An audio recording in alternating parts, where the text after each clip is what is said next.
Ainsi, le quotidien, notre matière, notre animalité ne sont plus des obstacles à la spiritualité, puisqu'ils sont le lieu même de la présence. Il s'agit de vivre cette expérience de synthèse. Nos opposés sont complémentaires. Dans la tradition, on dira que le Christ est vraiment Dieu et vraiment homme, sans confusion ni séparation. C'est une expérience, une qualité de présence très précieuse. Dans cette présence du Christ, on peut sentir que Dieu est Dieu, que l'homme est homme, que le créé est créé, qu'il est composé et sera décomposé, que l'infini est infini. Il y a cette distinction entre le fini et l'infini, l'éternel et le temps. Mais ils ne sont pas séparés. On sort de la dialectique, de l'opposition. Si on se laisse habiter par cette présence du Christ, cela a des incidences sur notre vie de relation, où l'on passe quelquefois de la fusion à la séparation. L'expérience amoureuse est plus ou moins fusionnelle, et pour sortir de cette fusion, on se sépare. Il y a opposition. Dans certains couples, plus on a aimé quelqu'un, plus on va le détester. Notre mode de relation est souvent fusionnel, régressif. Dans l'état amoureux, on régresse, on recherche le sein de la mère, on recherche l'unité avec quelqu'un.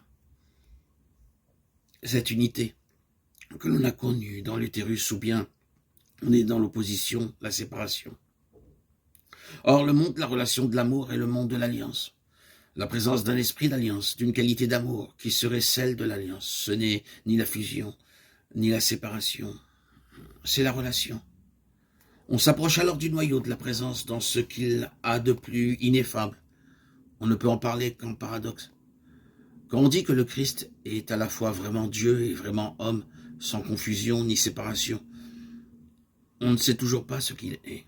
Car si on reste dans le rationnel, soit il est Dieu, soit il est homme, soit il est dans le temps, soit il est dans l'éternité.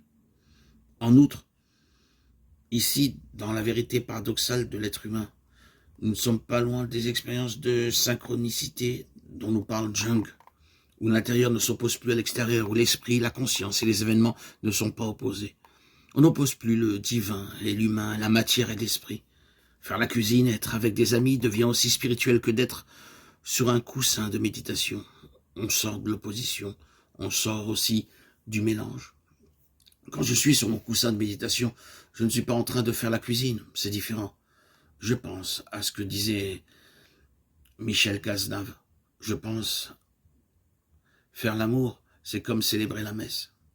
Je comprends parfaitement ceci. Faire l'amour peut être un acte sacré dans lequel Dieu est présent. Cependant, en tant que prêtre et homme marié, je sais que célébrer la messe, c'est autre chose que de faire l'amour. Cela ne s'oppose pas puisque Dieu est aussi présent dans l'acte d'une rencontre intime que dans le moment de célébration liturgique. Dieu est aussi présent, mais sous des modes différents. Je reconnais l'unicité de la présence et en même temps, je distingue les modes de la présence. Le mode de présence d'un animal, ce n'est pas le mode de présence d'un être humain. Le mode de présence d'un nuage qui se défait, c'est autre chose que l'image d'un enfant qui est détruit. Certains diront, non, regardez, cet enfant fait partie de la nature. Je suis bien d'accord, mais un nuage qui se défait, c'est autre chose qu'un enfant qui meurt. Et la présence d'un enfant, c'est autre chose que la présence d'un petit chat. Et ceux qui mélangent, c'est dommage pour eux et pour tous. Quant à ceux qui prennent l'homme pour un singe nu, pour un animal évolué, c'est dommage pour eux, car ils passent à côté du mode propre de la présence humaine. Ils en font une machine intelligente, un cerveau intelligent. Ils en font un animal intelligent, mais ils oublient de rencontrer ce mode de présence qu'est la conscience capable d'échanger non seulement des informations, mais aussi des estimations, des jugements, des émotions. C'est autre chose que le mode de présence d'une pierre, d'une plante ou d'un animal.